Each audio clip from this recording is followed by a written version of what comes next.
Assalamualaikum warahmatullahi wabarakatuh.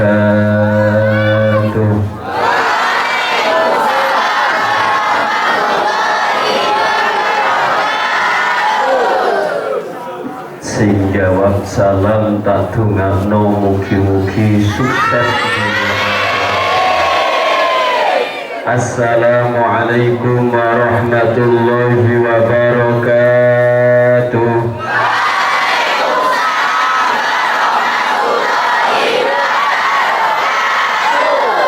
Alhamdulillah.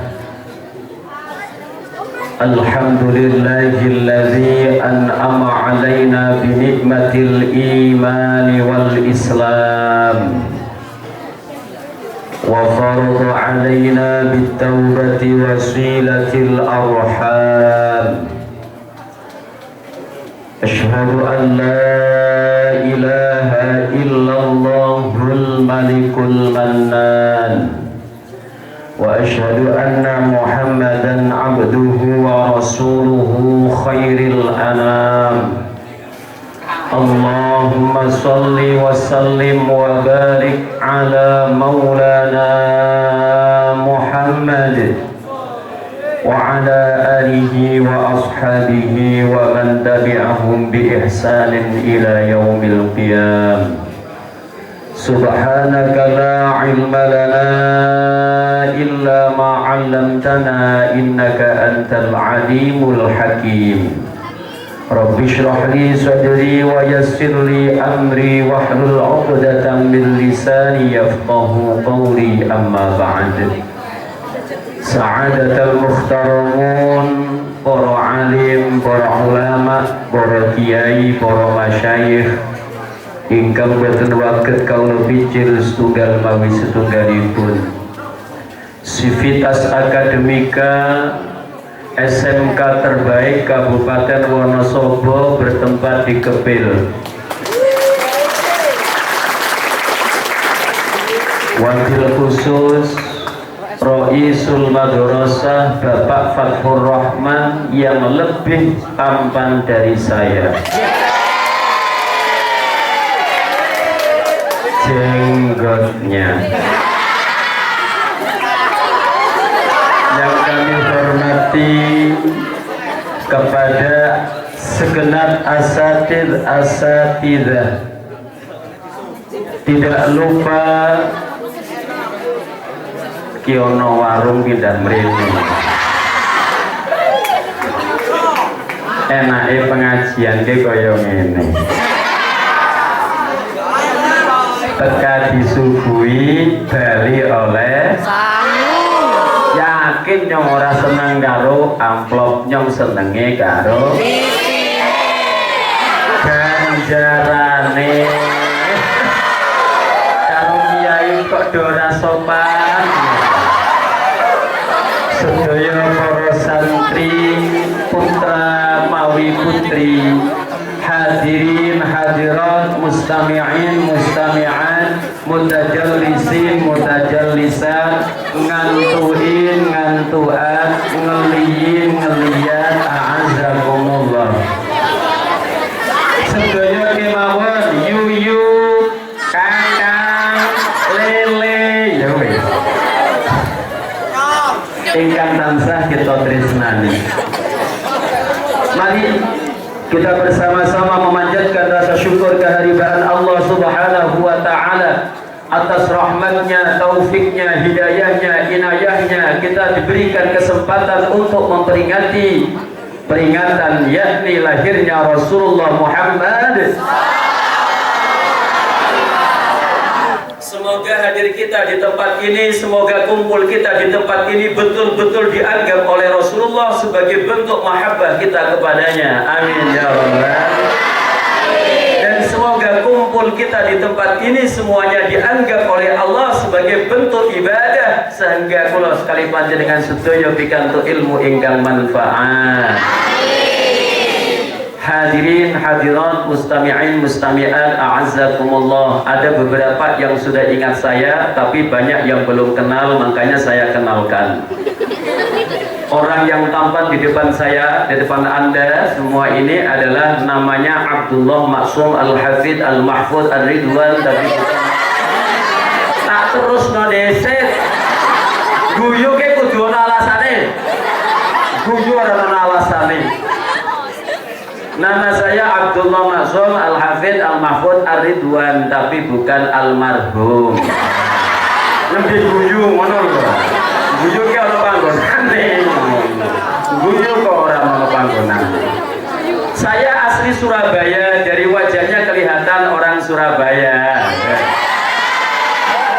Wong Surabaya tapi asli wajahnya wajah desa. Nek Anda kan orang desa wajahnya wajah rosok kota. Wajah kota. Alhamdulillah. Walaupun pelosok, walaupun kota, walaupun apapun tempat kita gak jadi masalah. Toh kita tetap orang Indonesia. Alhamdulillah. Saya tanya kepada Anda, nikmat Allah banyak atau sedikit? Nggak wis tahu ngitung? Nggak urung kok oleh akeh teko nikmat Allah banyak sekali. Buktine ke sing lanang-lanang rambutnya akeh, sing wadon akeh, jajal ganteng banget, ayu banget, rambutnya siji jentar misang. Tapi nek ngono kartun. Pantes jaldeke rambutnya jentar miring pisan. Alhamdulillah. Berarti rambut niku nikmate Gusti. Senajan bentuke kados niku nikmate Gusti Allah. Alhamdulillah. Jumlahe kathah napa sekedi? Saged diitung napa mboten? Saged mung ora sempet ngono lho. Iso nggih. Dipun paringi alis alhamdulillah alise kiwa karo tengen. Jajal jenengan ganteng banget alise kiwa kabeh. Mesti koleleke. Alhamdulillah. Dipun paringi mripat alhamdulillah kagungan kelopak mata. Nek orang duwe kelopak mata nek rokok mesti bingung. Allahu Akbar. Alhamdulillah. Dipun paringi kelopak mata iso ketip tur ora muni. Bayangkan nek ketipe muni mesti rame banget kriya-kriya. Alhamdulillah. Aling ketip sedina ora ngerti ping pira seminggu, aling ketip ping pira seumur urip, aling ketip ping pira ora ngerti jajal ketip leren 2 wulan mawon.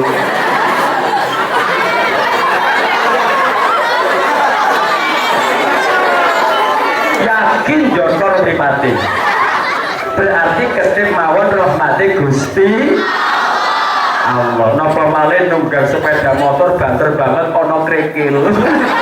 Nikmati pol-polan. Nah, gitu apa betul? Alhamdulillah.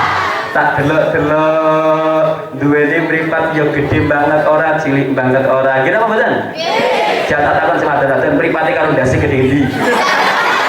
Gede ndase. Ya bener, mosok gede mripate. Alhamdulillah. Pas tapi delok napa mawon katon. Enak ngeten lho. Nggih sih. Panggung katon ngeten nggih. Omah katon, gunung sandal napa mawon mlebu. Omah, mlebu TV, mlebu saya masuk banget. Gitu apa mboten? Itu mata. Alhamdulillah. Diwenehi irung tak delok-delok ket mau cah kepilke jebulane irung-irunge rata-rata pesek. Ya senajan pesek alhamdulillah. Bayang kejal, dhewe irunge bangir tapi madhepe munggah udah deres. Wah.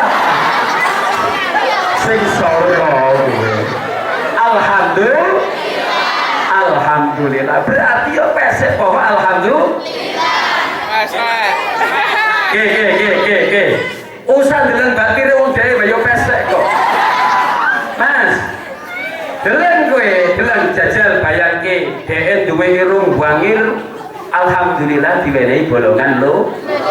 Bayangke nek bolongan siji. Metu umbele gede. Entek ngono ya.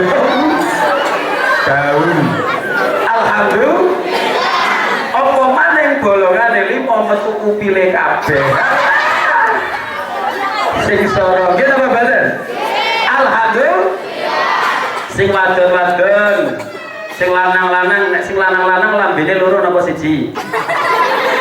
Loro, dhuwur kare iso. Alhamdulillah. Nek lambene siji ngucap M ora iso. Ora iso, yakin kowe ora iso.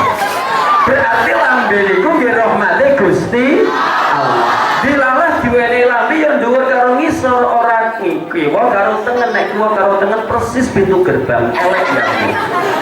Berarti bibir kowe ya rahmate Gusti Allah. Alah wis kakean lah pokoknya tangan ya nikmat, sikil ya nikmat, detak jantung ya nikmat, DNA juga nikmat, sukanya kamu terhadap saya juga nikmat.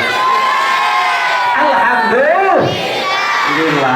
Oke, saya tak cerita tapi nyata. Tak cerita tapi nyata. Oke ya. Oleh orang yang cerita oleh orang? Boleh apa tidak? Oke, saya tak cerita. Alhamdulillah saya asli Surabaya. Saya dilahirkan dari keluarga yang sangat miskin. Kok kamu ketawa kayaknya suka dengan penderitaan saya? Saking miskinnya, itu loh. Saking miskinnya, jangankan ayam kambing pun bisa masuk rumah saya tanpa lewat pintu. Paling seruntul. Subhanallah, bolong kabeh tuh. Alhamdulillah. Kenapa kok alhamdulillah? Ya karena bapak saya sangat sayang kepada saya, ibu saya sangat sayang kepada saya. Di usia MTS, kecepatan apa lagi ceritanya? Langsung aja. Di usia MTS saya langsung waktu itu berada di pesantren, anak santri. Santri gitu loh, ya. Santri, ya. Saya pondok di usia MTS di Kediri sana. Di Kediri sana. Saya pondok di sana. Saya niat, saya harus sekolah. Mondok. Alhamdulillah, waktu itu bapak saya sudah kaya raya. Mobilnya ada 4, ya kan? Perusahaan sudah punya, tambah banyak sekali. Alhamdulillah, harta bapak itu melimpah luar biasa, orang kaya.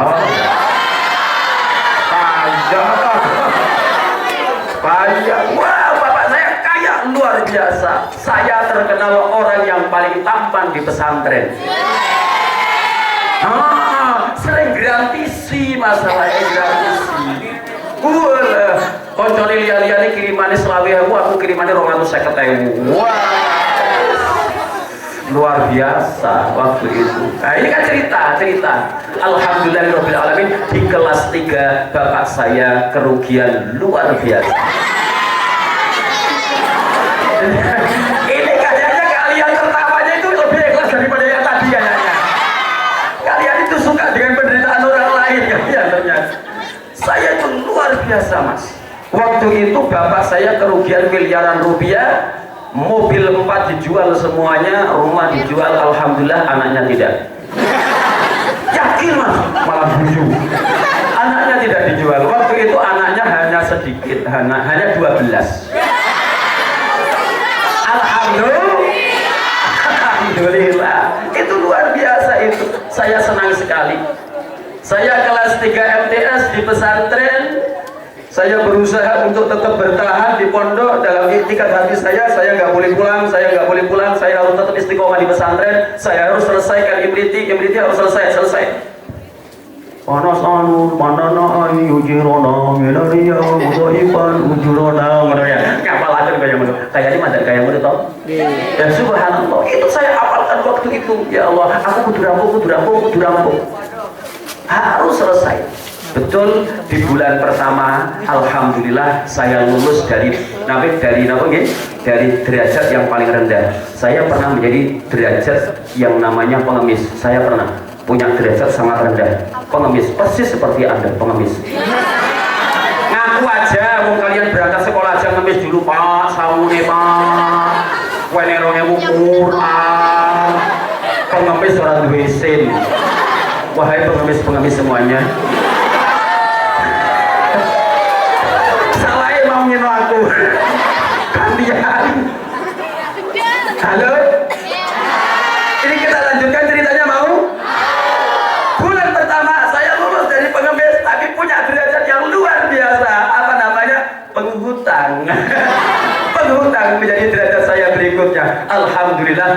kedua, derajat penghutang sudah saya putuskan, saya tidak mau lagi hutang. Masalahnya tidak ada toko yang mau hutangin saya. Di pesantren sudah gak ada yang mau hutangin saya. Subhanallah, akhirnya di bulan yang kedua saya mencari makan nasi sisa di pesantren, di dapur umum kalau ada saya makan, kalau nggak ada saya lapar luar biasa, saya cari daun-daunan. Ada daun kopi, daun melinjo, daun so, itu saya makan mentah-mentahan. Yakin, yakin. Orang-orang ngandel. Saya makan itu saya makan daun yang pernah saya coba tapi nggak enak, daun nangka. Nomor sekolah ini bilang.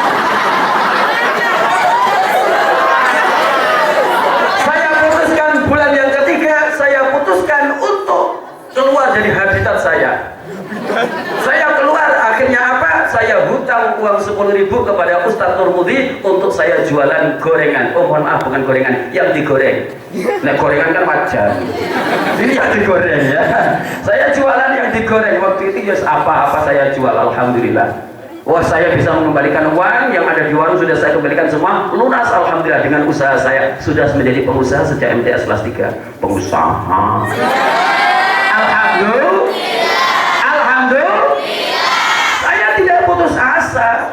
Akhirnya saya besar-besaran semua modal yang saya miliki saya gunakan untuk modal membuat gorengan tingkat tinggi besar sekali. Alhamdulillah saya kasih garam enak sekali gitu kan. Saya lupa kalau sudah dikasih garam saya kasih lagi. Dilalah konco kula Zainul jenenge niku kelalen, biasanya yo bantu aku dilalah menehi mani. Gorengan rasa upil. Subhanallah, akhirnya tidak laku, tapi karena nang pondok yo entek wae krana digratisno. Subhanallah, akhirnya saya nggak bisa jualan lagi. Setelah itu saya putuskan untuk khodam dalam. Saya menjadi khodam, saya menjadi pelayan dalam. MA pun saya menjadi pelayan. Alhamdulillah saya bisa menyekolahkan adik saya di usia MA. Alhamdulillah Bapak sudah mulai ngirimin saya, kiriman saya kembalikan, kiriman saya kembalikan. Ya persis ada yang mondok-mondok. Gisi, sing modok-modok teng mriki kan panjenengan kan dikirimin kan dikembalikan. Ora dikirimin minta lagi. Kirimin minta lagi. Saya kayak gitu, dikirimin kembalikan karena merasa adik saya terlalu banyak. Saya putuskan untuk pergi ke Wonosobo tahun 2000. Anda masih kecil, tahun 2000 saya pergi ke Wonosobo. Alhamdulillah, saya masuk ke Wonosobo tahun 2000 menjadi kuli bangunan, naik derajat. Kuli bangunan, persis wajahnya kayak cetok. Kuli bangunan ya sih. Saya kuli bangunan di Dieng, lebih tepatnya di Sembungan. Di Sembungan itu desa tertinggi di Pulau Jawa. Wah, naik derajat tinggi gitu ya. Di Sembungan namanya. Di bawah Sikunir. Ya, ada masjid lantai 3. Masjid itu saya ikut menjadi kuli bangunan di sana. Saya menjadi kuli bangunan selama 4 bulan. Dapat uang 450.000, mau saya kirimkan ke rumah, tapi saya malu hanya 450.000. Akhirnya saya putuskan untuk mondok di Al-Asyariyah. Mbah Yai Muntaha Al-Hafidh meminta saya mondok di Kaliirang. Saya mondok di Kaliirang sambil menghafalkan Al-Quran. Bapak belum mengerti, saya menghafalkan Al-Quran sambil jualan di pasar. Terus kayak gitu saya bertahan untuk tetap di pesantren sambil saya jualan di trotoar. Saya nggak peduli, saya jualan di sekolahan-sekolahan agar supaya saya tetap bisa bertahan untuk bisa menghafalkan Al-Quran. Alhamdulillah tahun 1,5 tahun saya dapat 15 juz. Bapak baru tahu, datang ke Wonosobo, saya dipeluk, Bapak nangis luar biasa karena Mbah Yai ngasih tahu kalau saya ngafalin Quran. Bapak nangis begitu bahagianya. Aku suka, kamu bisa menjadi perantara aku masuk surga. Wah, saya dipeluk nangis sekali. Nangis keras sekali bapak saya, memeluk saya. Ya, akhirnya saya etikat bapak sudah tahu saya berada di pesantren. Sekarang saya minta agar supaya 2 adik saya, Mas Yudi sama Mas Yudi, untuk saya sekolahkan di sini. Saya sekolah di Wonosobo, sambil saya ngafalin Quran, sambil saya jualan, saya bisa menyekolahkan adik saya. Alhamdulillah 2003 saya selesai menghafal Al-Quran. Bapak nangisnya lebih luar biasa. Tahun 2004 saya masuk ke Unsik Universitas Sains Al-Quran. Tahun 2007 saya bisa mendirikan rumah tanpa minta bantuan kepada orang tua. Tahun 2008 saya diwisuda di Universitas Sains Al-Quran. Nggak tahu kenapa dinobatkan sebagai lulusan yang terbaik Universitas Sains Al-Quran. Saya tidak putus asa, saya orang desa, saya orang miskin, tapi saya punya keinginan untuk berubah. Saya punya keinginan untuk berubah, saya punya keinginan untuk berubah. Akhirnya alhamdulillah tahun 2009 saya diminta untuk menjadi dosen sampai dengan hari ini. Saya alhamdulillah tahun 2010 diminta menjadi kepala MTS sampai 2013 diminta menjadi kepala SMK sampai dengan hari ini. Tahun 2005 saya mendirikan pesantren entrepreneur, khusus pesantren para santri-santri mondok sambil bekerja, dicetak menjadi generasi-generasi masa depan yang khusus lulusan SMA, SMK dan MA.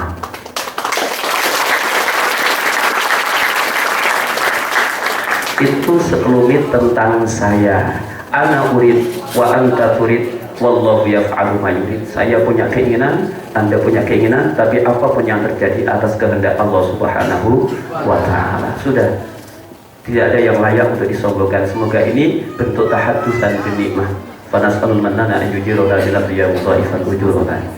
Hadirin hadirat, itu sekelumit tentang saya. Makanya saya tanya kepada Anda, hari ini mungkin keluarga Anda dicaci maki, dianggap sebagai keluarga miskin.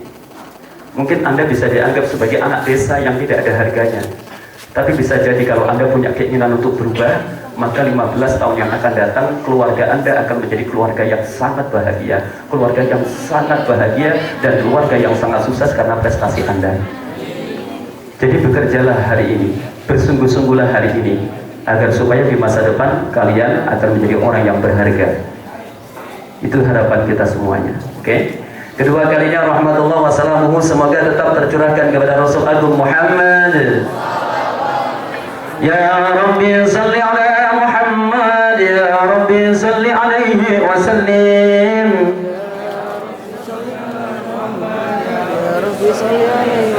Bersama-sama. Ya Rabbi salli ala Muhammad, ya Rabbi salli alaihi wa sallim.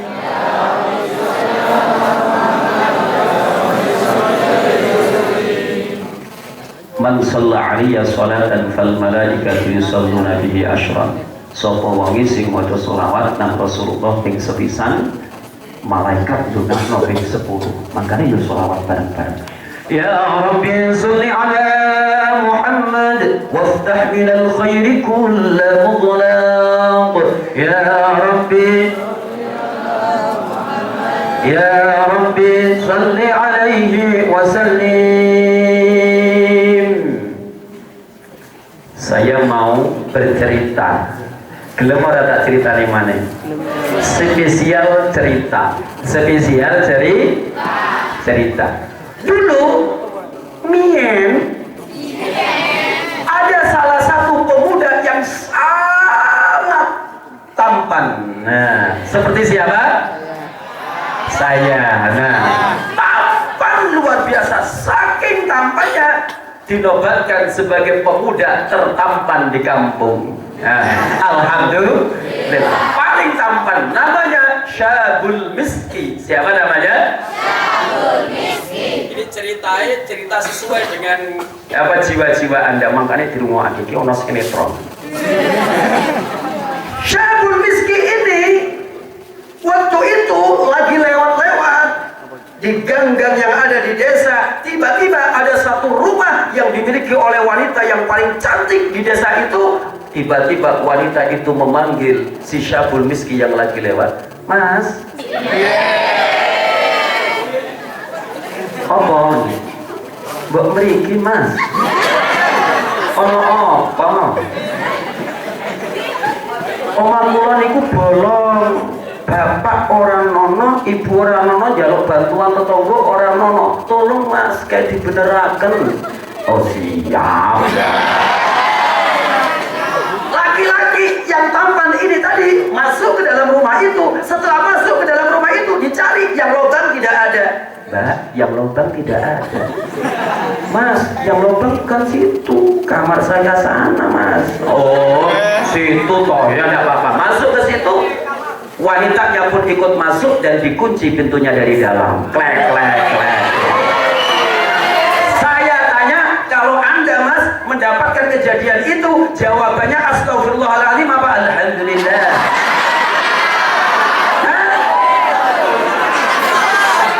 Astagfirullah apa alhamdulillah?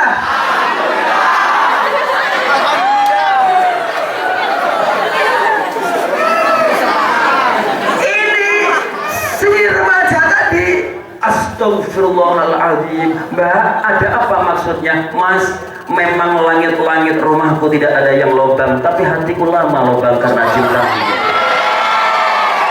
Alhamdulillah. Yakin nek cerita koyo ngene ora ono sing ngantuk.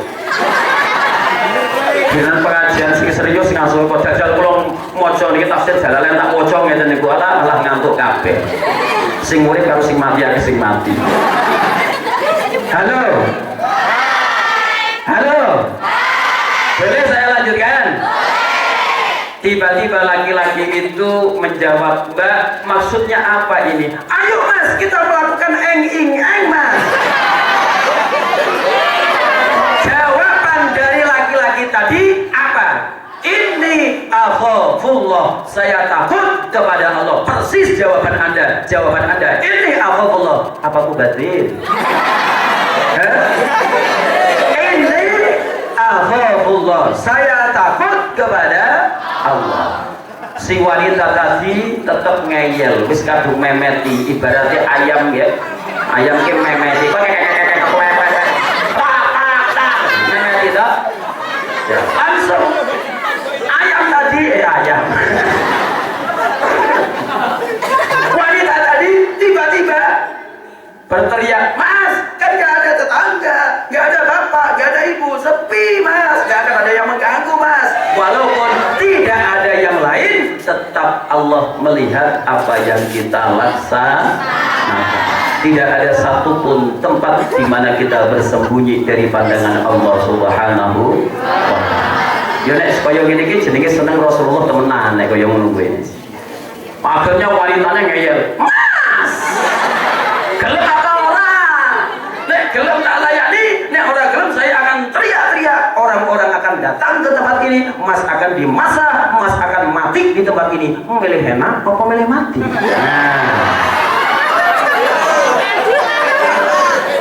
Kalau tak takut, nek cah kene milih enak apa milih mati? Ya Allah, tiba-tiba si laki-laki tadi berpikir, ya Allah, kalau aku zina 70 tahun ibadahku engkau tolak, 70 tahun ibadahku engkau tolak, dan begitu besar dosa yang aku lakukan tatkala aku melaksanakannya, aku tidak mau melaksanakannya ya Allah. Tapi tatkala aku mati sekarang, aku kan masih muda, belum pernah merasakan yang seperti kayak gitu. Oleh karena itu ya Allah, pahalaku sangat sedikit, berikanlah hidayah kepadaku. Bingung dia, saking bingungnya akhirnya dia negosiasi sama wanita dari Mbak. Kenapa sih kok kamu suka kepadaku? Mas, kamu itu tampan Mbak, aku sudah 3 hari belum mandi. Maksud nang dino urung mandi ben ganteng kaya ngono. Apa maneh adus luntur mesti. Alhamdulillah. Ya, silakan kalau mau mandi. Betul, akhirnya dia mandi ke kamar itu. Tujuannya apa? Mencari jendela untuk melarikan diri, tapi tidak ada jendela. Hanya ada roster kecil, keluar kesulitan. Jadi wangele pol-polan ora iso.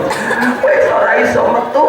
Krono ora iso metu, bingung. Saking bingungnya akhirnya buang air besar. Tidak usah saya contohkan, kamu itu. Akhirnya setelah buang air besar, kotorannya diambil, dilulurkan ke tubuhnya. Luluran alami, herbal, tanpa bahan pengawet. Setelah itu keluar. Ya wis monggo nek gelem karo aku. Lah kok ganteng kok kaya ngopo nek kok peti elek bana. Alah subhanallah. Setelah itu wanita itu tutup hidung. Ukhruj min hadzal ghurfah. Ukhruj min ghurfah. Kamu keluar. Jijik keluar. Alhamdulillah. Setelah keluar ternyata problematikanya tidak selesai. Kenapa kok tidak selesai? Masyarakat geger, wae sing kumpul nang ngarep dalan ki geger, rame gitu. Ono apa-apa, kayak ono WC lewat. Rame banget gitu kan. Akhirnya dia punya julukan baru, namanya apa? Cah Mambutai. Julukan yang sangat memalukan, tapi dia tidak malu karena dia melakukan itu demi menjaga keimanan kepada Allah Subhanahu. wa ta'ala. Sallallahu Muhammad. Saya lanjutkan. Malam hari Syabul Miski bertemu dengan Rasulullah di dalam mimpi, dan Rasulullah bangga karena apa? Melihat ada salah satu umatnya, seorang pemuda yang tampan diganggu wanita yang paling cantik, tapi dia tetap menjaga keimanannya. Rasulullah berpesan kepada dia, dan pesan tersebut itu mengakibatkan Rasulullah memeluknya, dan akhirnya setelah bangun tidur apa yang terjadi? Laki-laki tadi berbau wangi. Makanya dijuluki Syabul Miski, seorang pemuda yang berbau misik, seorang pemuda yang berbau wangi, sampai mati tetap berbau wangi. Itu namanya Syabul Miski. Jadi mohon maaf ini mas, jaga keimanan anda dimanapun anda berada. Gak ada tempat sepi di dunia ini. Saya tanyakan kepada anda, tolong dijawab, tolong. Jawab ya. Siap menjaga keimanan? Siapin angkin itu apa dimanapun berada? Dimanapun berada, insya Allah. Saya mau cerita lagi, boleh enggak? Ini pokoknya spesial cerita, sakit tapi nyata. Dulu ada seorang sahabat namanya Bilal bin Rabah. Nah, ganteng, ganteng itu. Maksudnya ganteng pendek. Bilal bin Rabah itu orangnya tampan luar biasa, persis seperti saya. Saking tampannya dia itu gelap gulita. Ireng. Alhamdulillah. Ya, tapi walaupun hitam kan hitam manis. Oh, hitam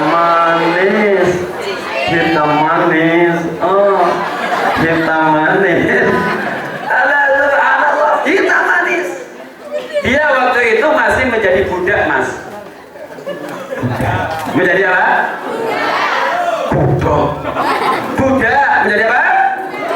Budak. Nah, si budak ini waktu itu tertarik karena mendengarkan sejarahnya Rasulullah Muhammad Sallallahu Alaihi Wasallam. Saking tertariknya terhadap sejarahnya Nabi Muhammad sampai dia memutuskan untuk masuk Islam. Padahal dia berada dalam kekuasaan majikannya non muslim yang sangat-sangat membenci Rasulullah, dan dia tetap putuskan untuk masuk Islam. Konangan karo majikan. Belum kaget jauh wes. Makanya aja ngantuk ke elek-elek wong. Yakin aku biar wis tau mbak, waktu itu ke Surabaya dolen nang Wonosobo, ya kan, ya berangkat ke Wonosobo itu naik kereta api, ya Kuto Arjo, turunnya di Kuto Arjo. Walah, itu depan saya ada anak namanya Susi, ya cantik luar biasa gitu kan. Saya kenal namanya Susi di depan saya persis. Wah, Susi rumahnya Yogyakarta. Saya kenalan itu, seneng banget. Saya ngobrol dari Nganjuk, namanya santri yo. Ketemu kan senengi kol-kolan. Orang tahu dalam sih masalahnya. Iya kan, walah, karena pondok orang tahu ketemu wadon itu sebulan pisan. Jumat pertama ting kowe wae rong jam nang pasar pisan. Ora tahu dalam wis blas, ora tahu dalam. Subhanallah, wis senenge kol-kolan kita ngobrol. Boso toko Ngawi, anaknya tertidur, mangap ngiler. Wis ora sida wis ora sida. Lunga ngoten mawon kula. Ganti tempat duduk ngeten itu. Mangkane aja ngantuk nggih, senajan ayu ngantuk elek. Nuwun sewu, ayu ngantuk elek, ganteng ngantuk elek. Apa meneh wis elek-elek ngantuk pisan. Tansaya gedang glodok mateng sajengke, wong sing ngantuk lambene dombleng. Gedang glodok dirubung lalem, wong sing ngantuk mangan karo ngiler. Aja ngantuk ya. Ngantuk ke nyerupani mati, an-naum syibhul maut. Ngantuk nyerupani mati. Jadi nek ana wong ngantukan kowe kesusu mati. Kayak saya lanjutkan ya. Bilal, sini. Ada apa, Pak? Aku dengar katanya kamu itu masuk Islam. Iya. Keluar kamu dari agama Islam. Mau. Keluar. Mau. Keluar. Mau. Pokoknya kamu keluar. Kamu gitu kan. Akhirnya diancam, kalau kamu keluar maka kamu akan saya merdekakan, tapi kalau kamu tidak keluar maka kamu akan saya siksa. Milih saya siksa atau milih kamu saya merdekakan? Lebih baik aku disiksa di dunia daripada disiksa di akhirat, karena siksanya dunia itu hanya seberapa, siksanya akhirat tanpa ada batasnya. Nantangnya meleleh ya, diikat tangannya, cambuk, jedar dari mulai atas sampai bawah, luka disebabkan karena dicambuk dari atas sampai bawah, penuh dengan luka. Darah pun menetes dari kulitnya karena luka dicambuk oleh majikannya tersebut. Pingsan berkali-kali, tapi tetap la ilaha illallah Muhammadur Rasulullah. Panggil lagi, Bilal, dalam kesini. Gak bisa, mau saya diikat. Saya tanya, kamu ingin saya lepaskan, saya merdekakan, atau tetap saya siksa? Silakan, kalaupun Anda mau menyiksa saya. Akhirnya tangannya diikat di padang pasir, kakinya diikat, siang kepanasan, malam kedinginan. Banyak sekali binatang yang mendatangi dia, termasuk burung-burung yang menggigitin luka-luka yang ada di tubuhnya. Sakit luar biasa, tidak bisa menjerit, orang iso gusah karena mulutnya pun diikat. Luar biasa sakitnya si Bilal bin Rabah ini, tapi tetap di dalam hatinya la ilaha illallah Muhammadur Rasulullah. Di hari yang ketiga dia tidak dikasih makan, tidak dikasih minum, dehidrasi tingkat tinggi, tapi tetap dia menjaga keimanannya. Didatangin oleh majikannya, Bilal, kalau kamu tidak mau keluar dari agama Islam maka kamu akan mati hari ini. Jawaban Bilal, saya rela mati hari ini karena surga pun terbuka untuk saya di hari ini. Subhanallah, ambilkan batu besar diambil, dia tidak kuat, bawa budak yang lain, diambil, gak kuat lagi, bawa yang lain, angkat, letakkan di dada Bilal bin Rabah dengan keras. Akhirnya tulang rusuknya pecah, keluarlah darah dari mulutnya, keluarlah darah dari hidungnya, keluarlah darah dari matanya, tapi tetap yang keluar la ilaha illallah Muhammadur. Waktu itu masuk Islam tidak semudah sekarang, tapi keimanan para sahabat begitu kuat. Akhirnya ada sahabat yang melaporkan kejadian itu ke Rasulullah. Ya Rasul, ada sahabat yang disiksa di sana ya Rasul, namanya Bilal bin Rabah. Dia adalah seorang budak yang disiksa oleh majikannya gara-gara masuk Islam. Langsung Rasulullah perintahkan Abu Bakar As-Siddiq, ayo ke sana, kita merdekakan dia, kita beli dia, kita merdekakan. Akhirnya betul dibeli, dimerdekakan, diobati. Subhanallah, itulah Rasulullah. Rasulullah itu punya visi memerdekakan seluruh budak yang ada di dunia, menghilangkan perbudakan yang ada di dunia. Allahumma sholli ala Muhammad. Kita selawatan sareng-sareng nggih. Selawatan nggih. Mangke ceritani kalau terus sakit. Saya tahu Anda itu paling suka melihat sinetron, makanya ini spesial cerita. A'udzu billahi minasy syaithanir rajim. Inna Allaha wa malaikatahu yusalluna 'alan nabi. Ya ayyuhalladzina amanu sallu 'alaihi wa sallimu taslima. Ya Rasulullah salamun 'alaik. Ya rafi'a syani wa daraji. 'atafatan ya ajratal 'alamin. Ya uhailal judi wal karami. Ya Rasulullah salamun 'alaik. Ya rafi'a syani wa daraji. 'atafatan ya ajratal 'alamin.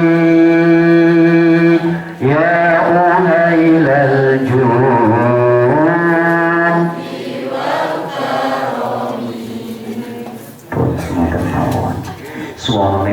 teh masuk seulang pengajian kok muncul saking seminta itu laris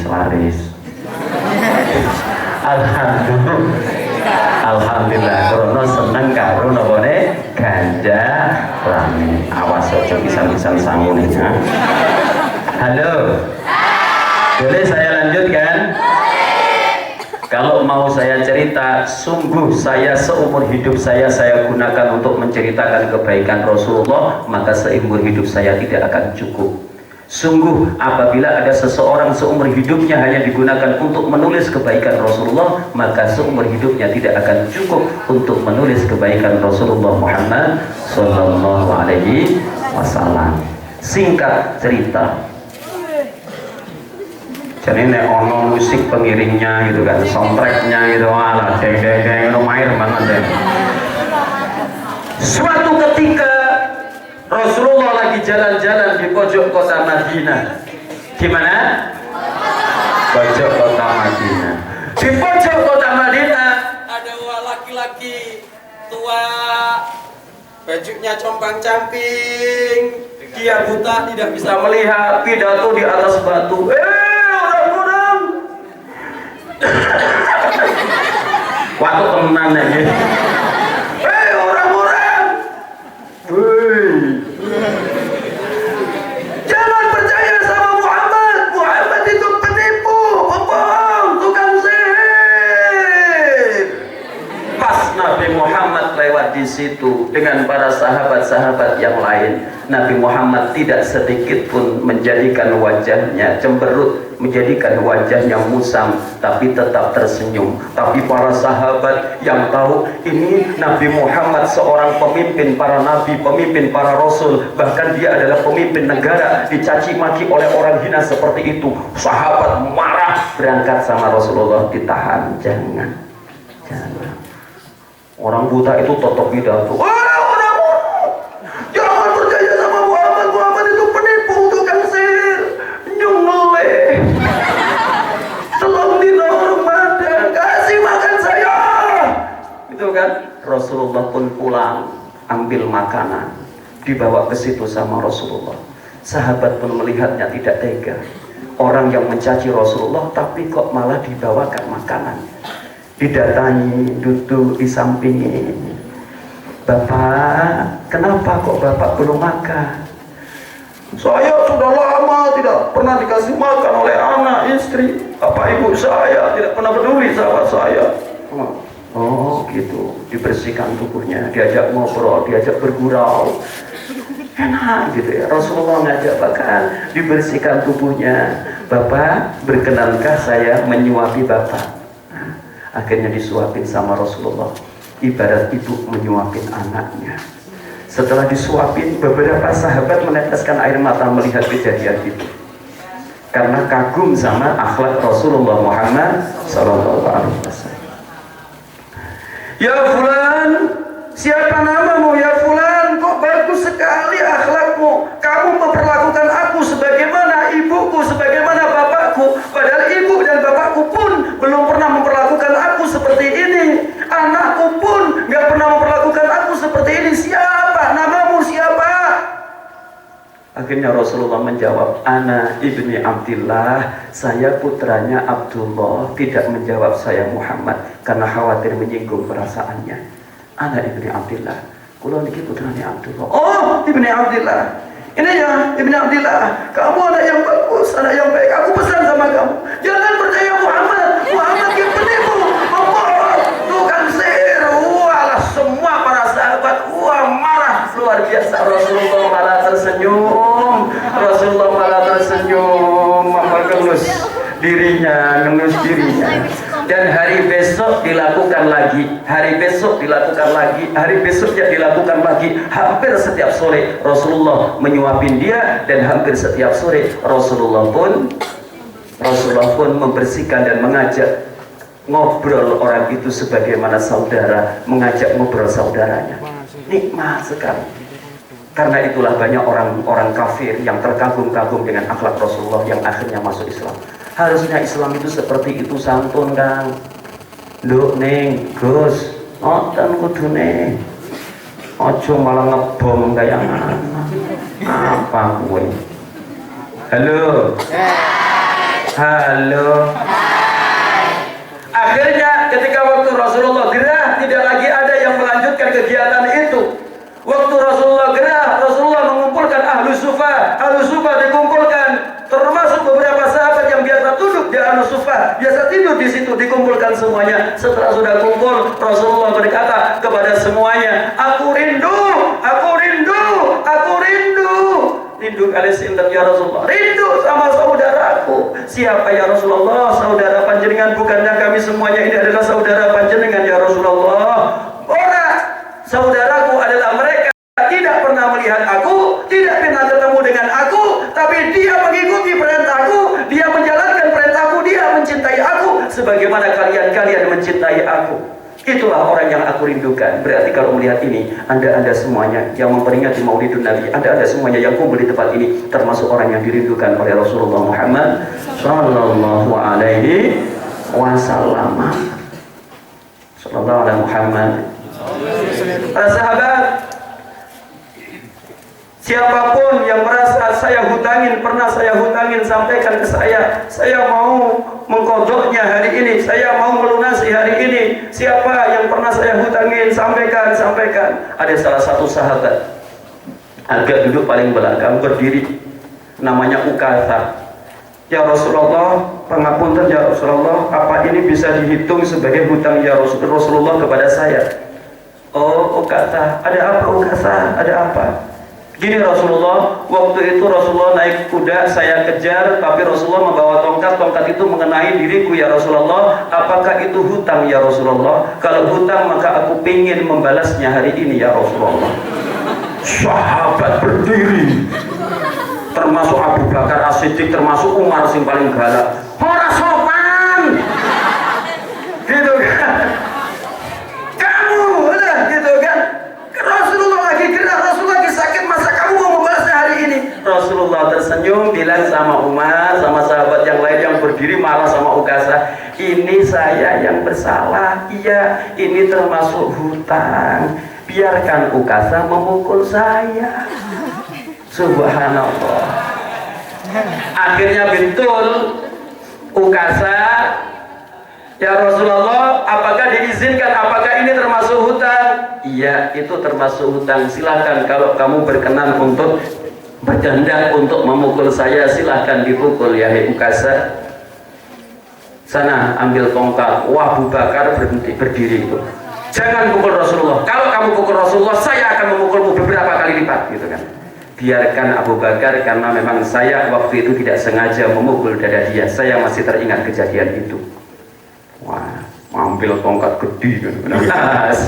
Kan? Sampai ke samping Rasulullah, tiba-tiba Ukasa bilang seperti ini, ya Rasulullah, tidak adil. Lah kok tidak adil gimana? Waktu itu Rasulullah memukul dada saya nggak pakai baju, lah sekarang Rasulullah pakai baju kok. Tidak adil. Subhanallah, tambah jengkel para sahabat itu. Para sahabat tambah jengkel semuanya. Rasulullah tersenyum gitu kan. Tiba-tiba Fatimah berdiri sambil meneteskan air mata.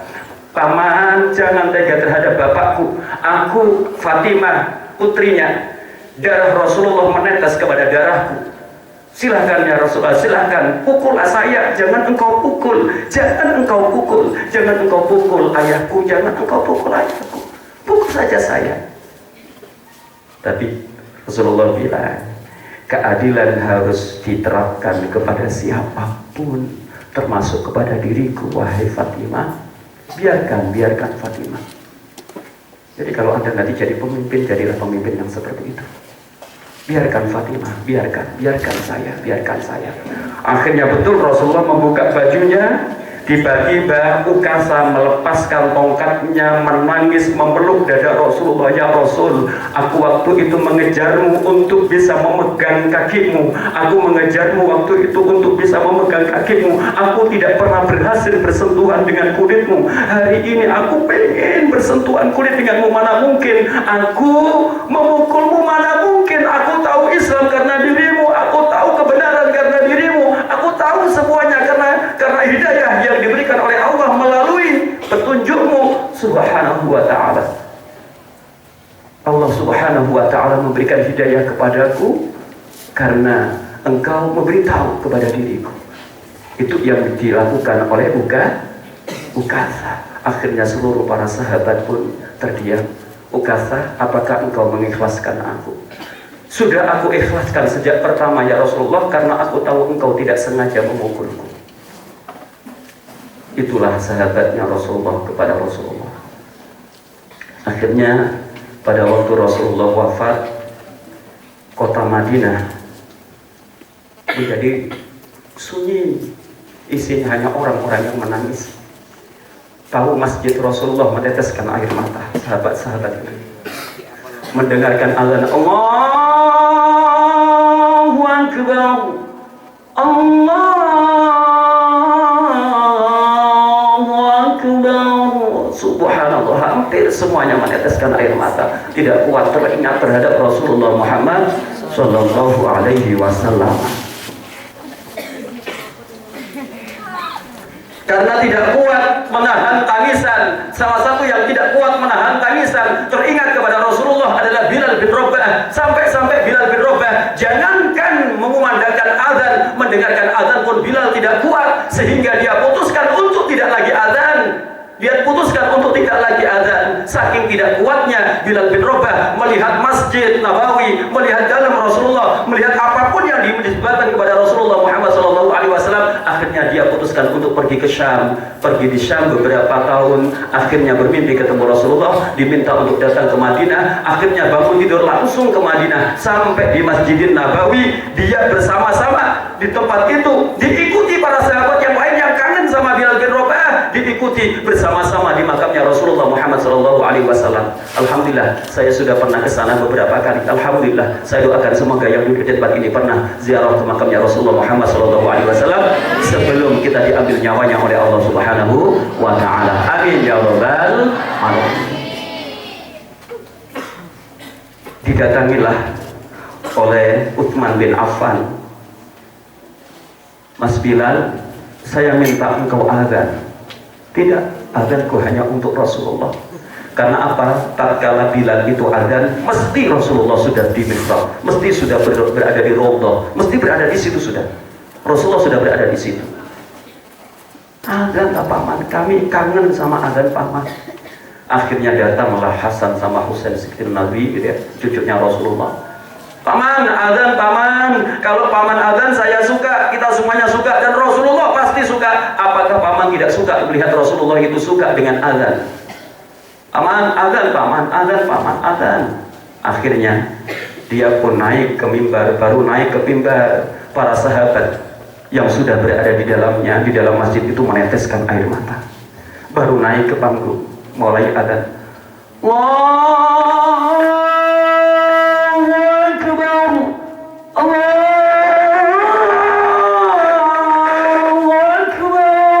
Subhanallah, semua penduduk Madinah mengatakan, ayah ya Rasulullah, ayah ya Rasulullah, apakah Rasulullah hidup kembali? Apakah Rasulullah hidup kembali? Itu Bilal. Biasanya kalau Bilal mengumandangkan azan, biasanya Rasulullah sudah berada di masjid. Semua ke masjid, para sahabat, semua ke masjid, tergesa-gesa ke masjid. Masjid langsung penuh, isinya adalah orang-orang yang menangis berada di dalam masjid karena kangen terhadap Rasulullah Muhammad SAW. Ketika waktu Bilal membaca Allahu Akbar, Allahu Akbar, subhanallah, Bilal pun menangis. Lama dia terdiam.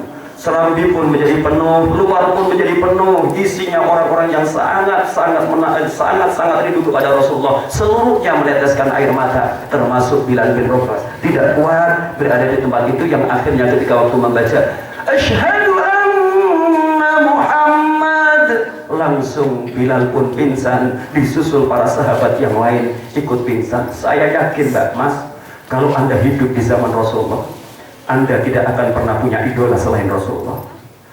Anda kalau hidup di zaman Rasulullah, maka Anda tidak akan siap ditinggalkan oleh Rasulullah. Anda akan lebih siap ditinggalkan oleh orang tua Anda daripada ditinggalkan oleh Rasulullah Muhammad SAW.